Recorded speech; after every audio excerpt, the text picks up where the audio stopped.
Essa música chama Aquela Mesa, tá?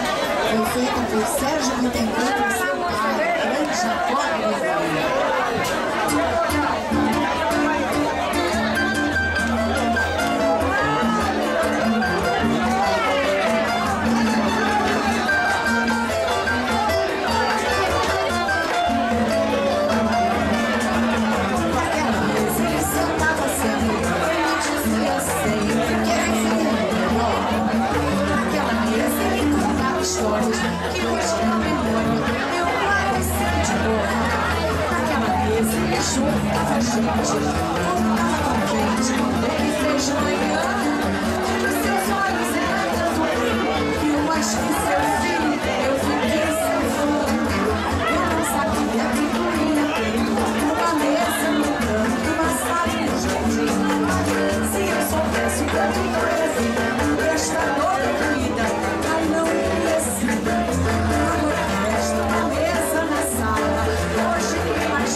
Espaço para Dona Elvina cantar ali, coitada. E ela é uma senhora simpática e cantadora, olha lá.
Tá doendo de ficar segurando isso daí no alto.